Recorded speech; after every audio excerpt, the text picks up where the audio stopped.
गीता की किताब तो आई कि नहीं घर में है? उसमें लिखा हुआ है कि श्लोक, इंद्रियां बड़ी प्रबल हैं, इंद्रियेभ्य परम मनः, इंद्रियों से प्रबल मन है, और मनसस्तु परा बुद्धि, मन से प्रबल बुद्धि है।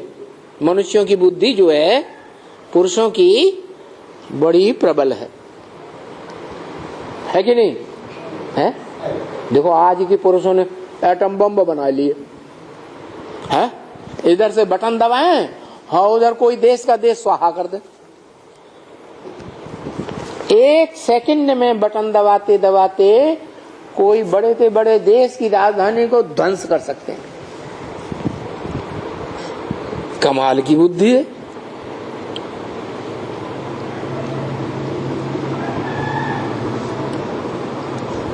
तो मनुष्यों की बुद्धि जो है वो मन से भी जास्ती प्रबल है।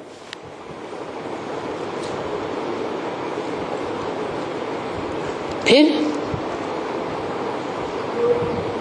मन से प्रबल मनुष्यों की बुद्धि है, और मनुष्यों के बीच में कोई तो प्रबल होगा है? मनुष्यों के बीच में वो कौन प्रबल पुरुष है जो सब मनुष्यों के मुकाबले ज्यादा प्रबल है?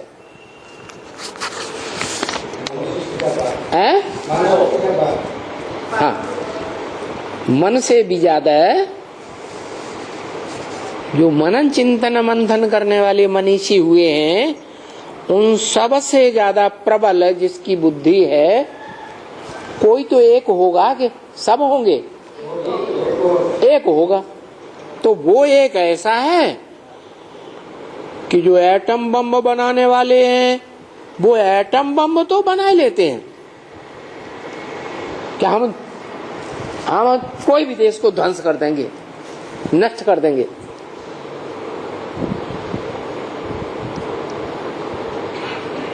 जैसे आज एक देश है उत्तर कोरिया, क्या छोटा सा देश है। कैसे? छोटा सा देश।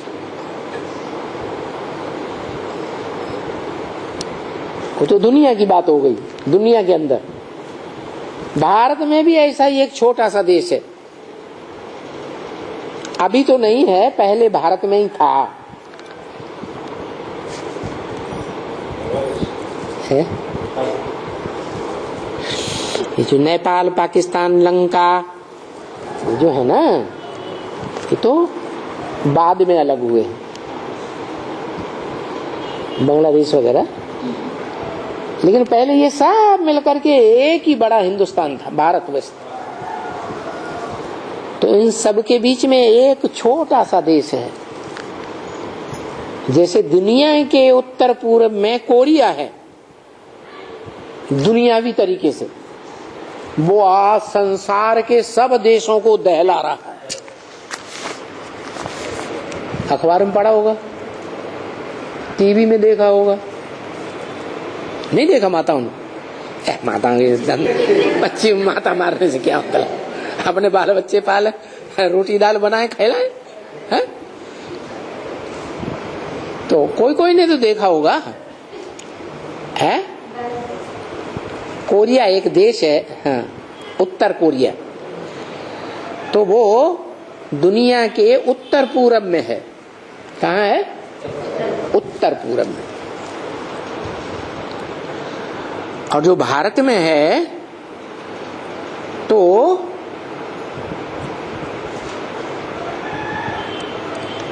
भारतवासी मानते हैं कि दुनिया की 8 दिशाएं हैं, पूरब, पश्चिम, उत्तर, दक्षिण, और उनके 4 कोने हैं। हाँ, तो उन 8 दिशाओं में जो उत्तर पूर्व का कोना है,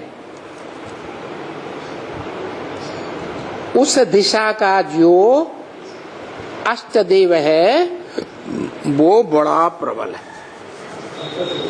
है? उत्तर प्रदेश में नहीं है, इंडिया। हाँ अब याद आया, उसका नाम है भूटान। बहुत छोटा सा देश है। जैसे ये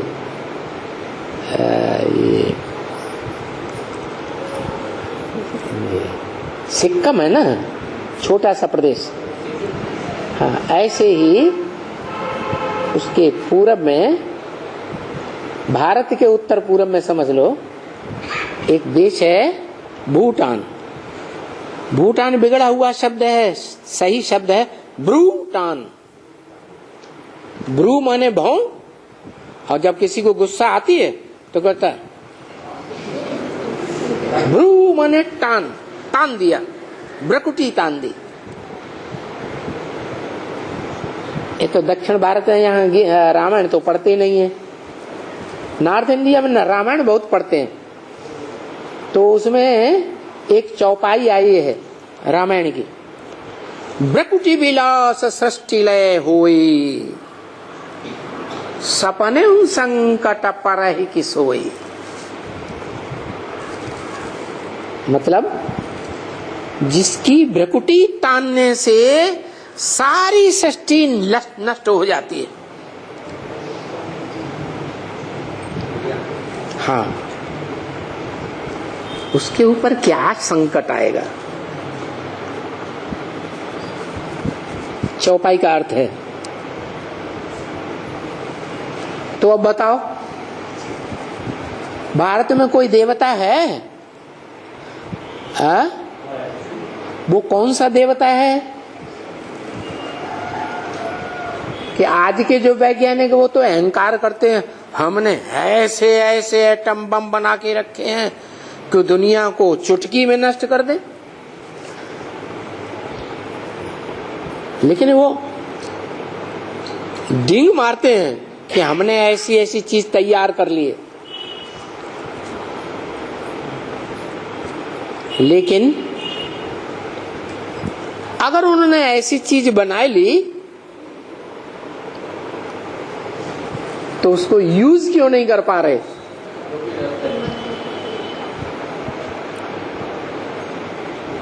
क्या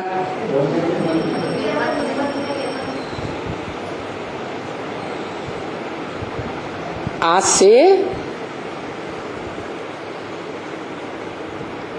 70-72 साल पहले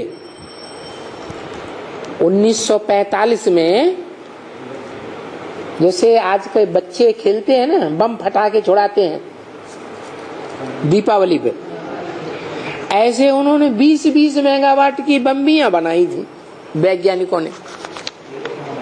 हाँ, और जापान के 2 बड़े बड़े शहरों को नष्ट कर दिया।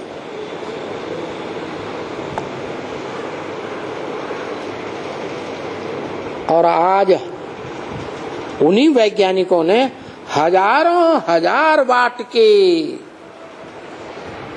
एक एक देश में ढेरों बॉम्ब बना के रखे हुए। कितने साल हो गए? अरे वो 20-20 मेगावाट के बनाए हुए कितने साल हो गए? 70 इयर्स। और अब 70 साल के बाद उनके पास हजारों हजार मेगावाट के बॉम्ब पड़े हुए हैं, एक एक देश में, कई कई, गिनती ही नहीं है किसी के पास। लेकिन उनमें हिम्मत नहीं है क्या कि उनका विस्फोट कर दे। तो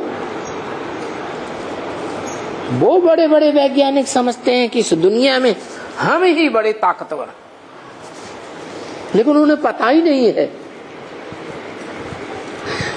कि भारत का एक वैज्ञानिक है जो इतना बड़ा विज्ञानवादी है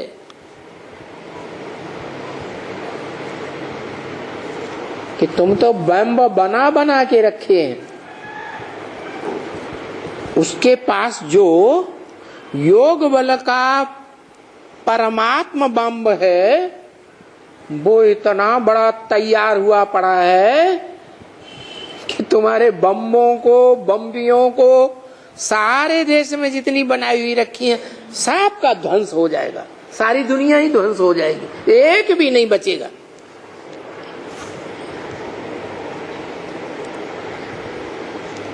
उसकी यादगार है भूटान। क्या? भूटान। और उसका इतना अच्छा संगठन है, यूनिटी। उस देश का, छोटा सा देश, उसका इतना अच्छा यूनिटी, अच्छी यूनिटी है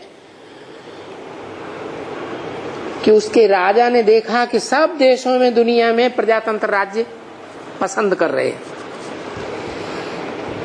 तो हमारी प्रजा को कहीं दुख न हो जाए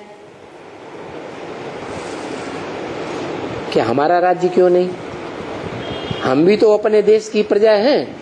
तो उसने खुशी खुशी सबको बताया, प्रजाजनों को, तुम अपना राज्य बनाओ, प्रजातंत्र चलाओ, मैं भी उस प्रजा में प्रजा बन के रहूंगा। लेकिन उस देश की प्रजा ने माना ही नहीं। राजा का डायरेक्शन था प्रजातंत्र राज्य चलाते हैं जैसे और देशों में चलाते हैं, लेकिन फिर भी वहां की प्रजा अपने राजा रानी को ही मानती है और किसी को मानती नहीं। बताओ, दुनिया के कोई भी देश में वहां का शासन, दुनिया का कोई भी देश का ऐसा शासन राज्य नहीं है जहां इतनी अच्छी यूनिटी हो।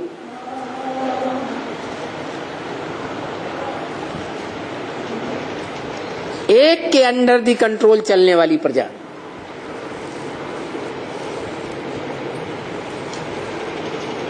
वहां अभी भी ऐसा है।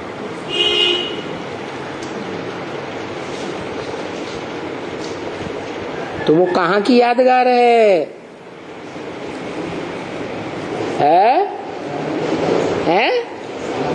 हाँ, जो 4 युगों का ये ड्रामा है ना, बड़ा ड्रामा, इस ड्रामा की जब शूटिंग पीरियड होता है, उस शूटिंग पीरियड में, पुरुषोत्तम संगम युग में, वो प्रत्यक्ष हुआ था जिसकी यादगार भूटान दिखाई गई।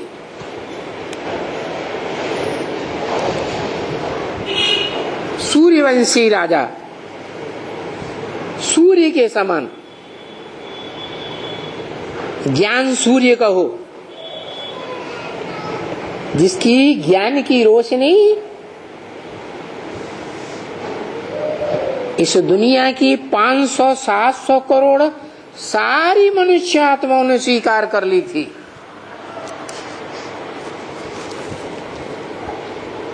और जिन्होंने 2-4 रहे नहीं स्वीकार की, कोई हठीले होते हैं, नहीं मानती।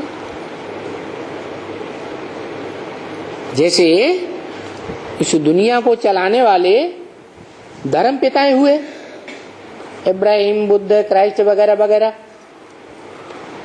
तो क्राइस्ट जैसे तो बड़े ग्रेट फादर्स हो गए दुनिया में।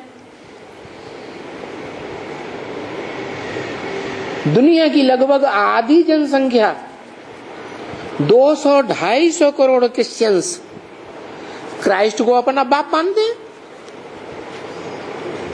मानते हैं ही नहीं, वो तो बड़े दबंग, वो तो सहज नहीं मानेंगे। क्या सहज नहीं मानेंगे? कि दुनिया में कोई मनुष्य ऐसा भी हो सकता है जिसको सारी दुनिया मानने के लिए मजबूर हो जाए। हिंदू हो, मुसलमान हो, सिख हो, ईसाई हो, कोई भी धर्म का हो, हर धर्म के फॉलोअर्स हजारों साल से अपने धर्म पिता को मानते आए और वो उन धर्म पिताओं को छोड़ देंगे, जैसा ब्रह्म वाक्य। क्या याद आया? ब्रह्म वाक्य मुरली में एक वाक्य आया है, नहीं याद नहीं रहा? अरे है?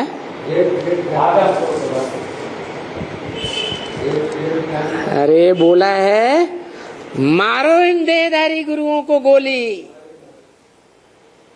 क्या बोला? और गीता में भी वो वाक्य आया है, याद आया क्या? गीता में भी एक श्लोक आया है, सर्वधर्मान परित्यज्य माम एकम शरणम ब्रज। सब धर्मों को मारो गोली, त्याग दो, लात मार दो।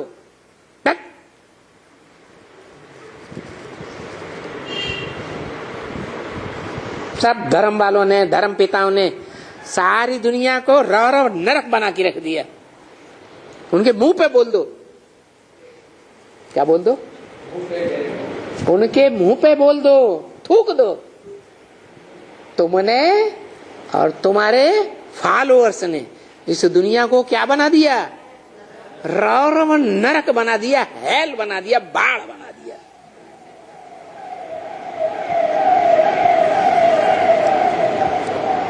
हमको स्वर्ग बनाने वाला हेवनली गॉड फादर मिल गया। क्या बोल दो? क्या बोल दो?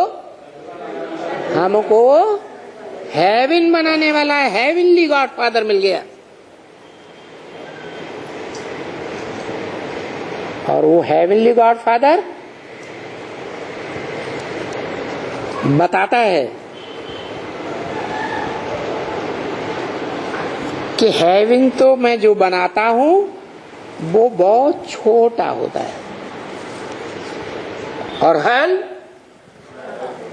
नरक, नरक की दुनिया बहुत बड़ी होती है।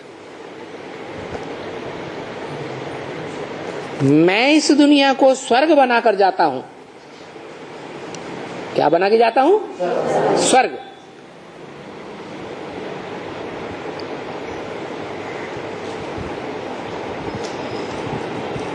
तरीका भी बताता है।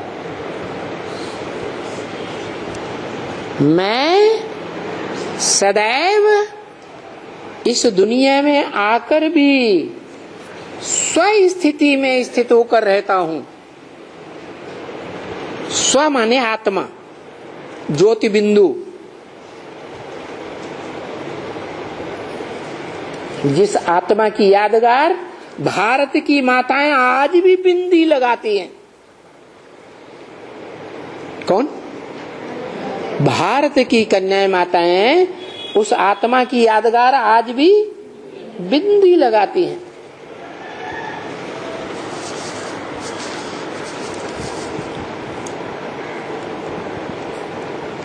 उन्हीं माताओं को, कन्याओं को, जिन्होंने आज तक नौरव नरक की दुनिया में भी मेरी बताई हुई बात पर इतना ध्यान दिया। क्या? कि तुम देह नहीं हो, तुम ज्योति बिंदु आत्मा हो। उन्हीं कन्याओं माताओं को मैं ये पढ़ाई पढ़ा रहा हूं। क्या? कि तुम कौन हो? तुम ज्योति बिंदु आत्मा हो।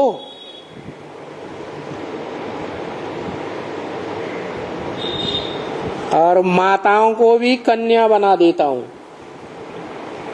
क्या कहा? माताओं को कन्या बना देता हूं। कोई कहे अरे माताएं तो ऐसे ही पुरुष लोग पतित बना देते हैं, उनको क्या ऊंचा उठाओगे? तो वो कहता है, वो क्या कहता है? मैं सदा स्वस्थिति में रहने वाला माताओं को ऐसा ज्ञान सुनाता हूं जिससे वो सदा स्वस्थिति में रहने की प्रैक्टिस करने में पक्की हो जाती है।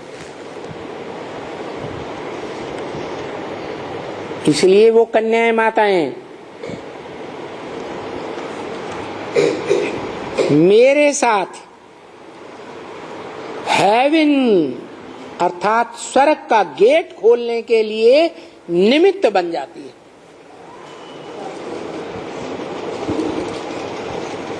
कौन?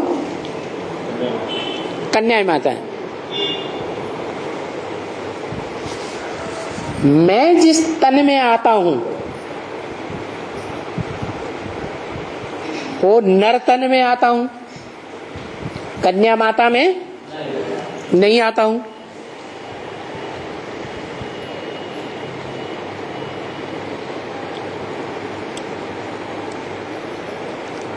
तो जिस नर तन में आता हूं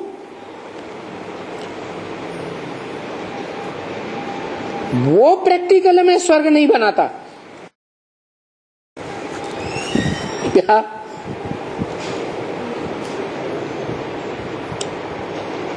कि मैं जिस तन में आऊं वो इस दुनिया को प्रैक्टिकल में स्वर्ग बनाए तो पर्सनलिटी हो जाए कि मैंने जिसके संग का रंग लिया, संग का रंग दिया तो आसक्ति हो गई, उसके द्वारा स्वर्ग बनाया। लेकिन मैं ऐसा नहीं करता हूं। मैं जिस नर तन में आता हूं उस नर तन के द्वारा ये साबित कर देता हूं। क्या क्या साबित कर देता हूं? कि नर नरक बनाता है। क्या? नर क्या बनाता है? और सबसे बड़ा नरक वो ही बनाता है जिसमें मैं प्रवेश करता हूं। नरक कैसे बनता है? अपवित्रता से नरक बनता है,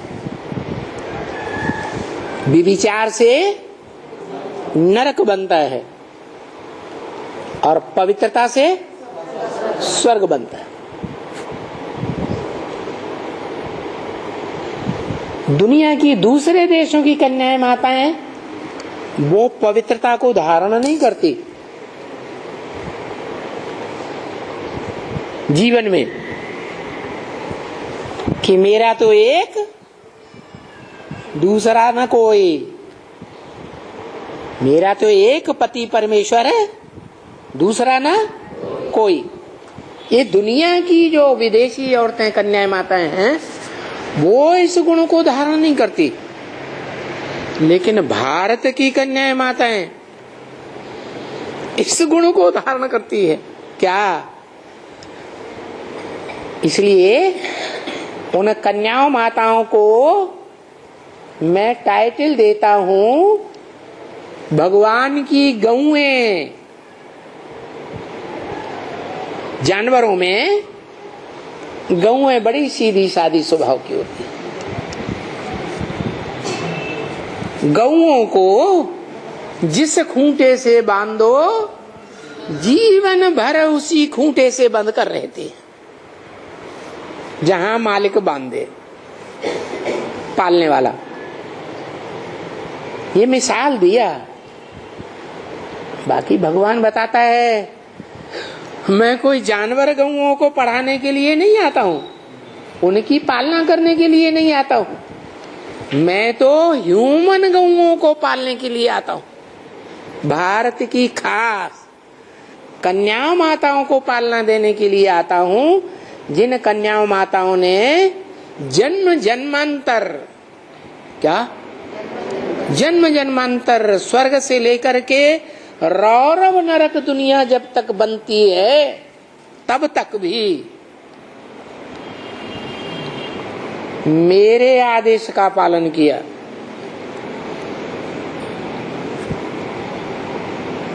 चलो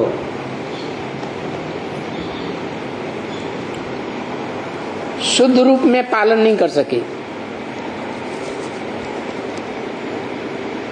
कि मैं ज्योति बिंदु आत्मा हूं, फिर भी यादगार तो कायम रखी ना।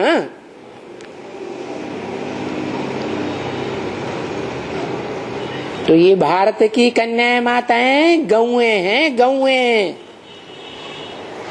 कैसी गौएं?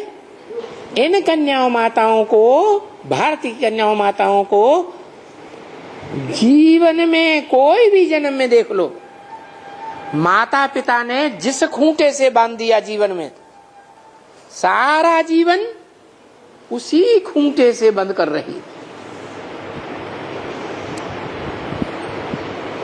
हिस्ट्री की बात है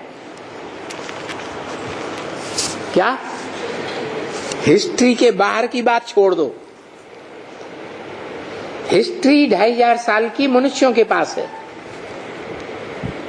मनुष्य उस हिस्ट्री में, जो मनुष्यों ने बनाई है, उस हिस्ट्री में देख लें हजारों साल से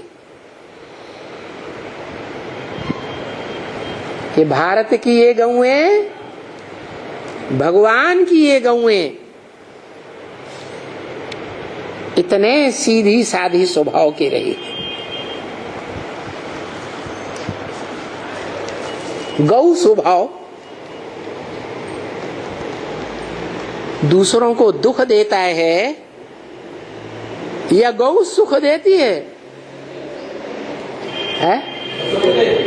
गौ सुखदायी है। उसमें भी खास भारत की गौएं तो सुख ही सुख देती हैं परिवार को। कितना सुख देती हैं।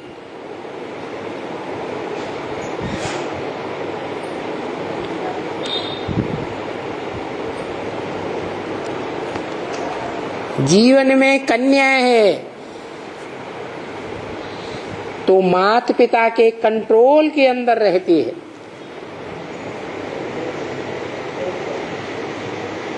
कन्या से नौजवान बनती है तो पति और पति के परिवार के कंट्रोल में रहती है।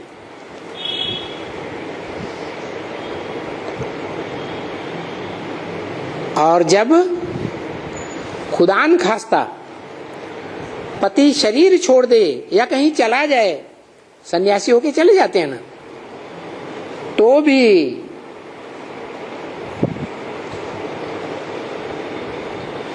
परिवार को सुखदायी बन करके रहती है। और इसका मिसाल है शास्त्रों में।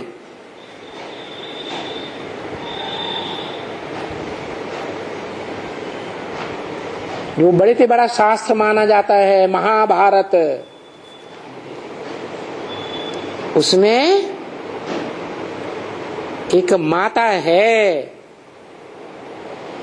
जिसने ये मिसाल कायम किया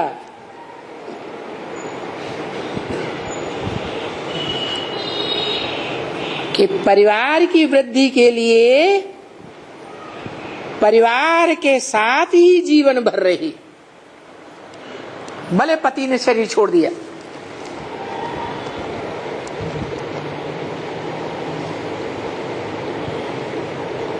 बच्चे दर बदर हो गए तो भी परिवार का नाम बाला करने के लिए परिवारजनों के साथ रहे। याद आया है? कुंती पति ने शरीर छोड़ दिया, पांडव, जिसे बाबा कहते हैं पांडव, पंडा बाप, पांडवों का बाप, पंडे का बच्चा पांडव।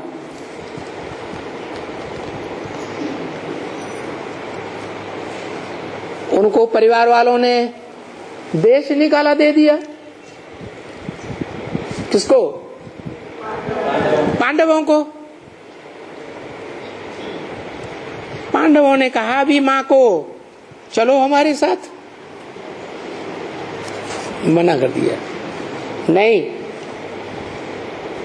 मैं अपने परिवार की पत नहीं गंवा सकती, मेरे पति का परिवार है। लो, पति मर गया, पति की लाज रख रही है। यानी ये भारत की माताओं की ऐसी स्टेज रही एक के ऊपर जीवन भर कायम रहने की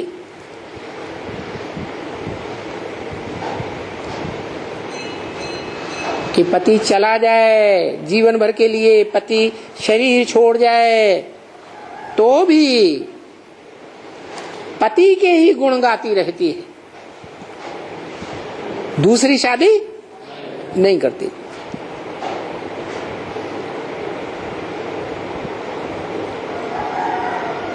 एक के ऊपर इतनी आस्था गहरी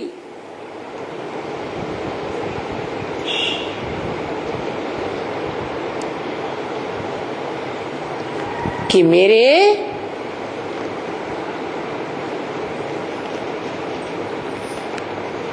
ससुर घर की लाज न जाए और माता पिता की भी लाज न जाए, माता पिता का भी नाम बाला करने वाली धोखा नहीं दे सकती।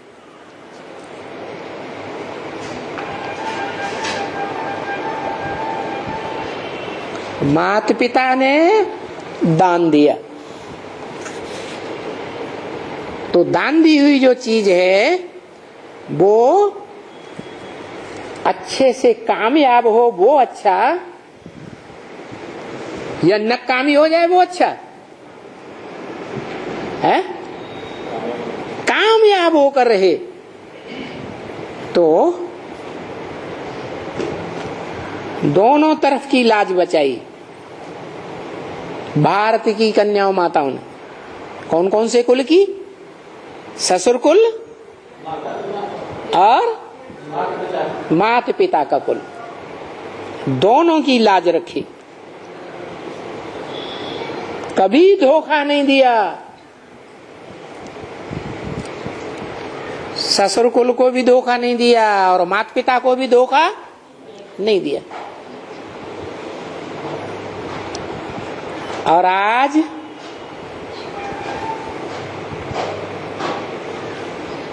जो मनुष्य हैं इस संसार के, जिन्हें नर कहा जाता है, नारी नहीं, क्या कहा जाता है? नर। वो ऐसे हो गए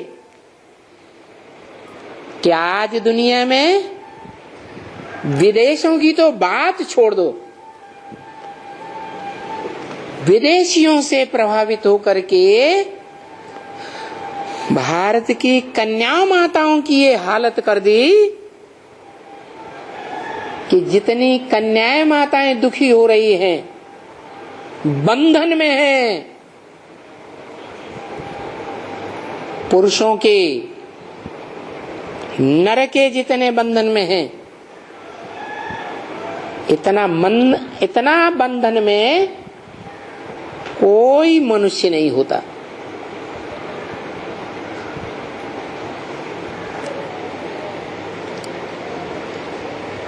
खास करके माताएं।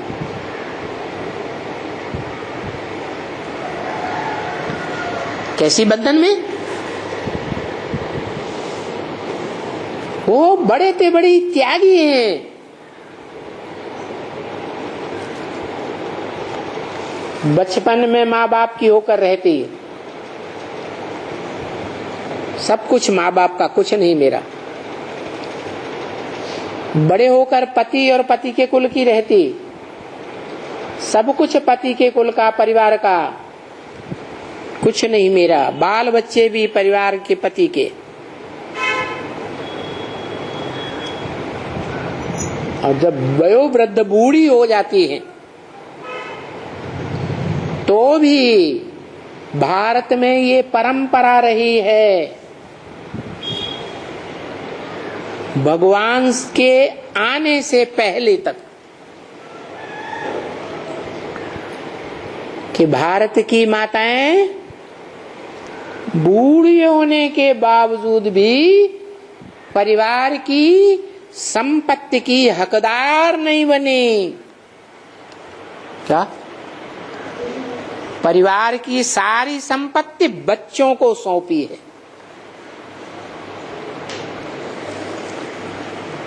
गलत बात तो नहीं है?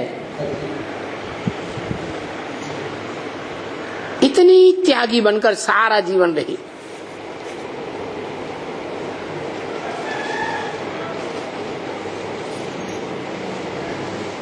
आज उन कन्या माताओं का भारत में कोई मान नहीं रहा।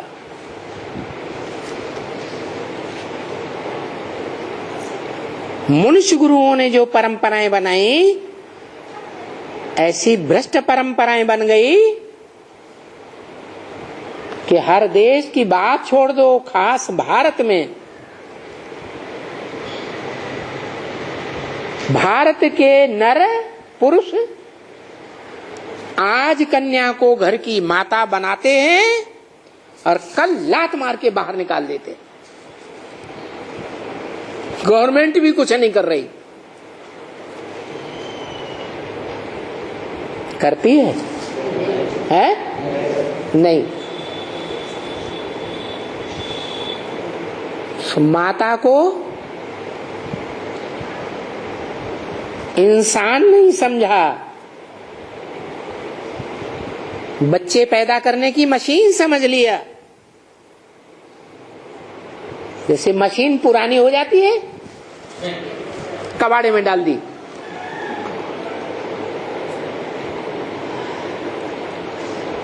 कोई उसका धनी धोरी नहीं, कोई उसका रक्षक नहीं।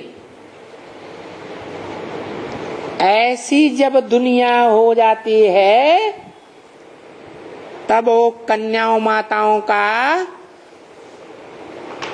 सुरक्षा करने वाला बड़े ते बड़ा भगवंत इस सृष्टि पर आता है और नई दुनिया बनाने के लिए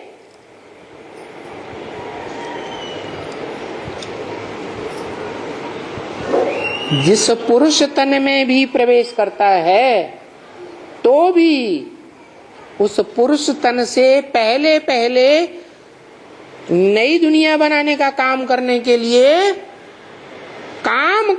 लिए नाम देता है ब्रह्मा।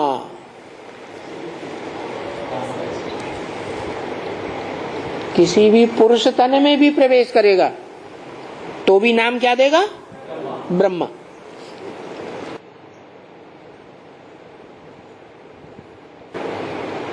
कितनी बड़ी पोस्ट देता है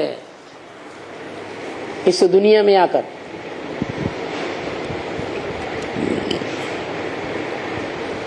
ये भी बताया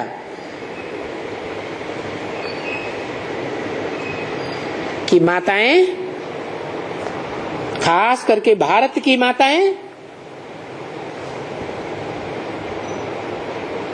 माता बनने से पहले इतनी बड़ी मान मर्तबा वाली कन्या होती है कि दुनिया के जो भी बड़े से बड़े संत महात्मा सन्यासी होते हैं, वो भी उसके पांव पूजते हैं। किसके? कन्याओं के।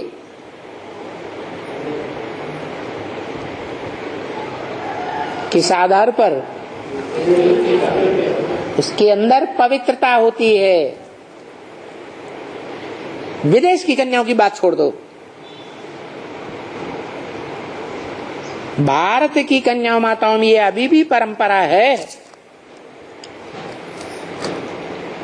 कि कन्या के माँ बाप भी,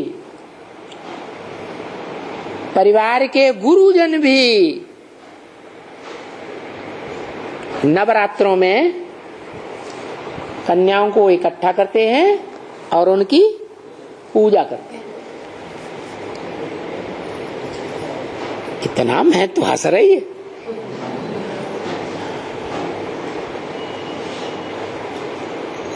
तो देखो,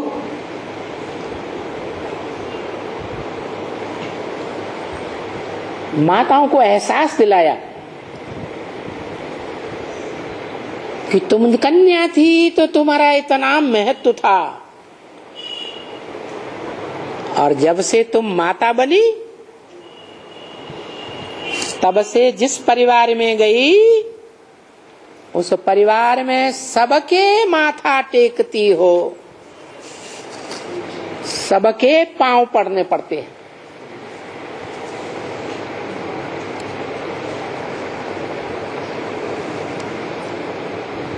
जिस पवित्रता के लिए भगवान ने इतना मान मर्तबा दिया कन्या माताओं को कि कन्याएं माताएं ही स्वर्ग का गेट खोलती हैं।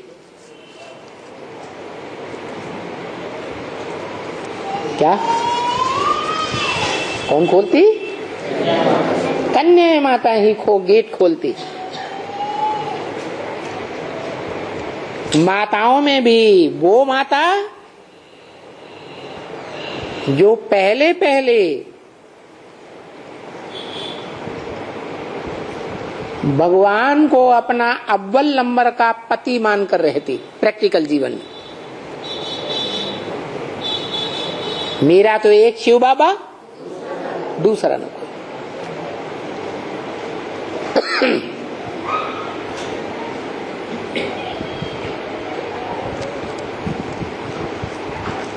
वाचा से भी एक का गायन, दृष्टि से भी एक को देखना। क्या देखते हुए भी उसको न देखना, एक को देखना। जो भी शरीर की कर्मेंद्रियां हैं उन कर्मेंद्रियों का भी संग बुद्धि से एक के साथ करना, और प्रैक्टिकल में भी ऐसी कन्या का जीवन बिताना जीवन भर कि एक के अलावा इंद्रियों का कोई के साथ संबंध न हो सके, चाहे ज्ञान इंद्रियां हो और चाहे कर्मेंद्रियां हो। तो कन्या माताओं के बीच ऐसी कन्या को सबसे आगे रखता। किस बात में? स्वर्ग का गेट खोलने में। बाकी सब नंबर वार। जितना जो जीवन में एक के साथ निभाता है, निभाती है, मन से, बुद्धि से, दृष्टि से, वृत्ति से एक ही बनकर रहती,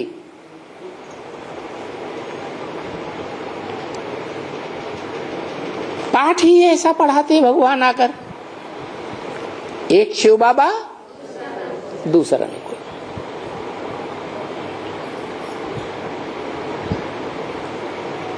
तो ऐसी कन्याएं माताएं जो भगवान के साथ स्वर्ग का गेट खोलती हैं, उनका नाम उनकी मुखिया माता के नाम रखा जाता। भारत माताएं। तो अव्वल नंबर कोई भारत माता होगी या नहीं होगी? तो जो अव्वल नंबर भारत माता है, जिसने अव्वल नंबर की प्योरिटी जीवन में धारण की,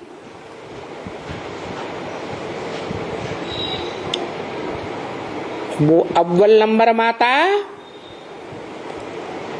नारी से लक्ष्मी बनती है।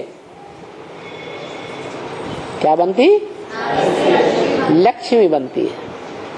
माने माता बनती है या कन्या ही रहती है? क्या बन गई? क्या बन गई?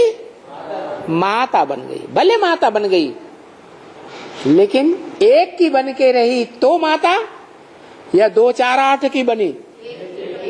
एक के बन की रही तो पक्की माता।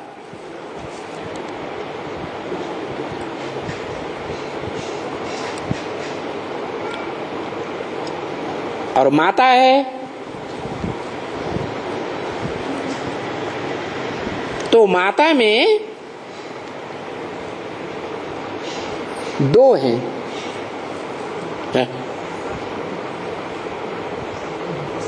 अरे हर माता में 2 है, क्या मतलब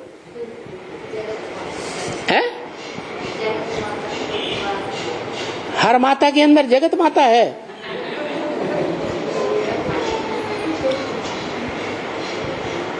हर माता के अंदर दो शक्तियां हैं, एक मन बुद्धि की शक्ति आत्मा और दूसरी 5 तत्वों की शक्ति देह। क्या?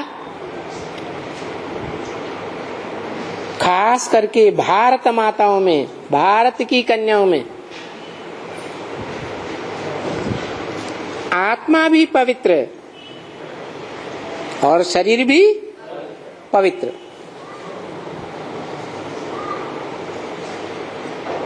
जिसकी आत्मा भी पवित्र, जिसका शरीर भी पवित्र है, उसको टाइटल भारत में दिया जाता सती। क्या? सती, सत्य को धारण करने वाली।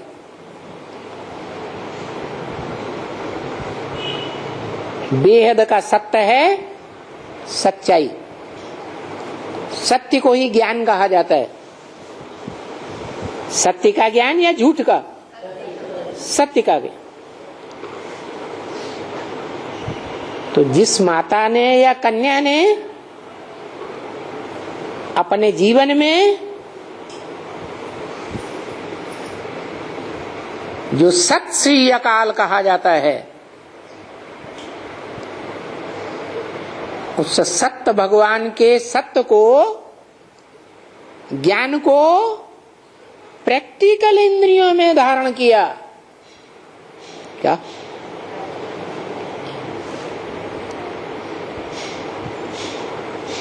मेरा तो एक, चाहे ज्ञान इंद्रियों से भी एक, कर्मेंद्रियों से भी एक और मन बुद्धि से भी एक, दूसरा न कोई।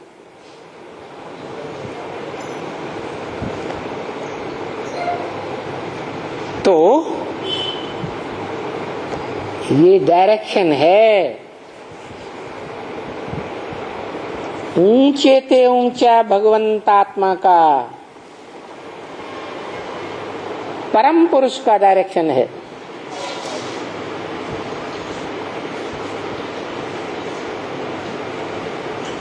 पावन दुनिया की तो बात छोड़ दो, क्योंकि पावन दुनिया खत्म हो गई, गुजर गई। इस पतित दुनिया में भी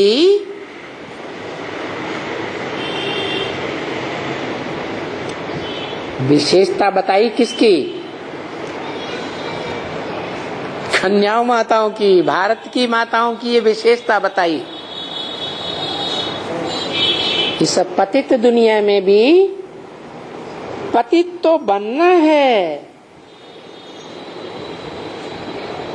क्योंकि पावन दुनिया में भी देवताएं पतित बनते हैं तो नीचे गिरते हैं, कलाएं कम होती जाती है। तो पतित दुनिया में क्यों नहीं पतित बनेंगे? तो पतित दुनिया में पतित तो बनना है सबको, A to Z सबको पतित बनना है, परंतु एक के साथ पतित बने। अगर ऐसे जीवन में करती हैं तो वो सती हैं, सत्य को धारण करने वाली। क्या है? सती, सत्य को धारण करने वाली।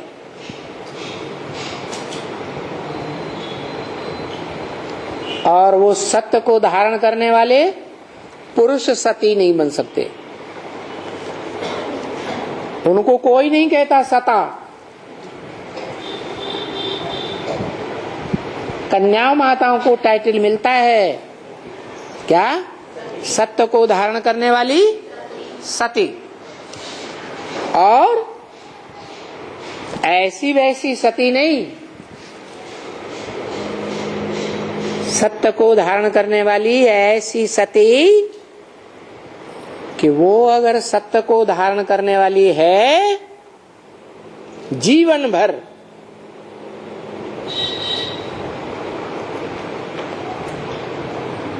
तो कोई राक्षस जैसे मनुष्य की पत्नी बन करके भी भले रहे,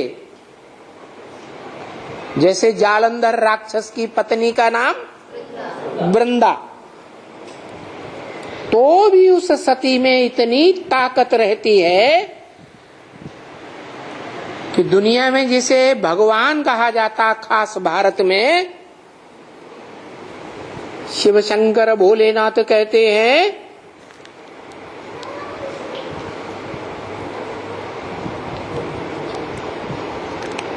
उनका परिवार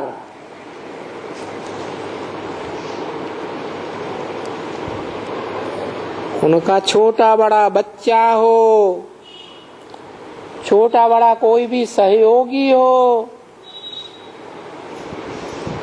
सब मिलकर के उस जालंधर राक्षस का कुछ भी नहीं बिगाड़ पाते।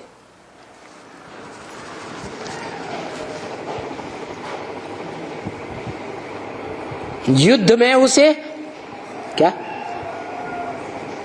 युद्ध में जालंधर राक्षस को भगवान भी हरा नहीं पाता। ऐसी सत्य की विकराल शक्ति धारण करने वाली कन्या बन जाती है, बले माता कही जाती है। इसलिए ब्रह्म वाक्य मुरली में है क्या, ब्रह्मा के मुख से बोला हुआ वाक्य कि मैं कन्याओं को माता बनाता हूं। क्या, कन्याओं को सत्य की शक्ति धारण करने वाली माता बनाता हूं।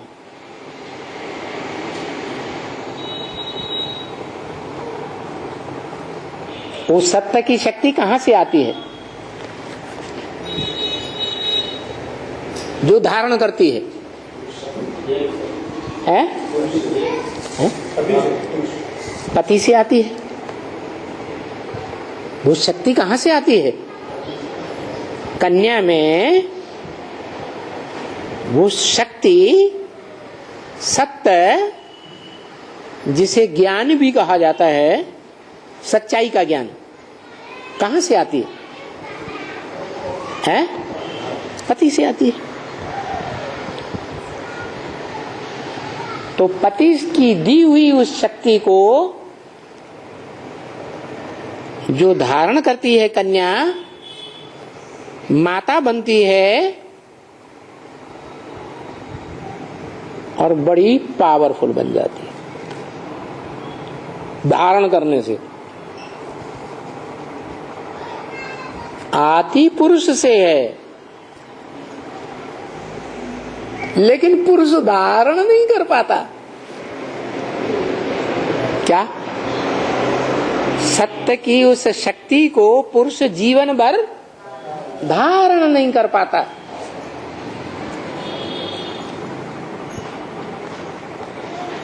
और भारत की कन्या माता धारण कर लेती है।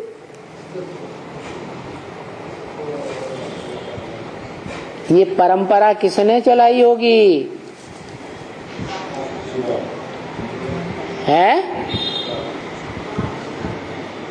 ये सत्य जैसी शक्ति को धारण करने वाली धारणा शक्ति, सती की परंपरा शुरुआत करने वाली कोई होगी या नहीं होगी? है? कौन? अरे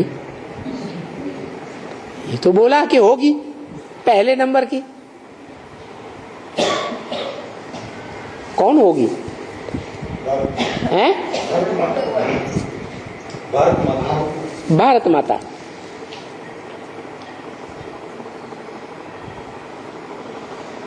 भारत कन्या क्यों नहीं कहा? हमेशा ये क्यों बोलते हैं भारत माता की जय, झंडा ऊपर कर देंगे, भारत माता की जय।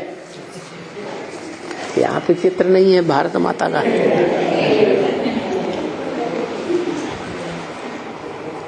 माता क्यों कह देते हैं? कन्या नहीं थी क्या? है? वो परम पुरुष शिव के लिए माता है। हाँ, पुरुष माने पुरु माने शरीर रूपी पुरु, रहने की जगह। श माने शयन करना आराम से। शरीर रूपी पुर में जो आराम से शयन करता है, आत्मा। आत्माओं में वो आत्मा जो शरीर रूपी पुर में आता है, बड़े आराम से रहता है, कोई बेआरामी नहीं, कभी भी बेआरामी नहीं में अनुभव नहीं करता।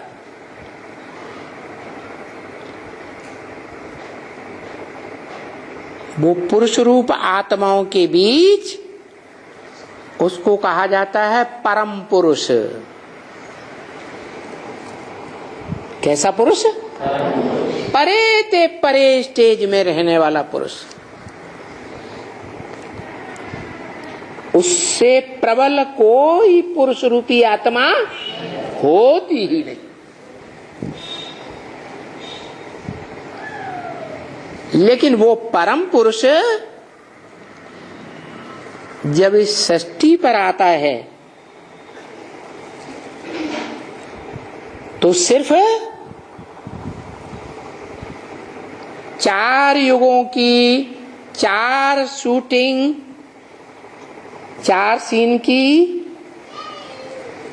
शूटिंग काल पुरुषोत्तम संगम युग में आता है। किसमें आता है? पुरुषों में उत्तम पुरुष जब प्रत्यक्ष होता है तब ही आता है।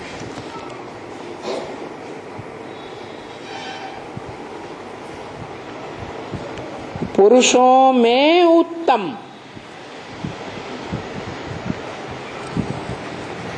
माने टैली किया गया। पुरुष ढेर के ढेर हैं,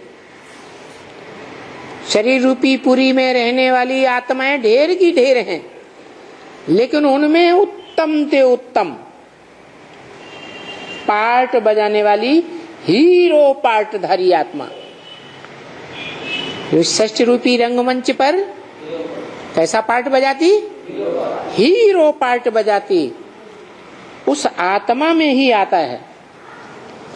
लेकिन जब आता है तब हीरो पार्ट नहीं बजाती। जब वो आता है उसमें, वो तब आता है जब वो जीरो हो जाती है। क्या क्या हो जाती? जीरो। जीरो माने है कुछ भी नहीं। किसी के पास 1 पैसा भी न हो, 1 रुपया भी न हो, 1000 भी न हो, लाख भी नहीं, करोड़ नहीं, कुछ एक भी न हो तो कहेंगे जीरो। किस बात में जीरो?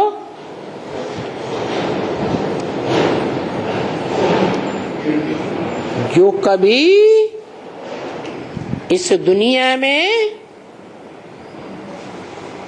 ऐसा पार्टधारी था जो हीरो कहा जाता था इस दुनिया का। इतनी बड़ी दुनिया, इतने देश देशांतर, इतनी दुनिया में सरकारें, उन सब सरकारों के राज्यों के बीच में हीरो पार्टधारी माने विश्व का मालिक। क्या? किसी राजा का राज्य होता है ना, तो अपने राज्य में हीरो कौन? राजा। वो तो छोटे मोटे ढेर सारे राजाएं हुए, ढेर सारे राज्य हुए, लेकिन ये ऐसा हीरो जो दुनिया के जितने भी देश हैं, जितने भी राज्य हैं, उन सब राज्यों में जो भी रहने वाली प्रजा है, किसी भी धर्म की हो, सब उसे अपना राजा मानते हैं। एक को, किसी दूसरे को राजा नहीं, विश्व पिता।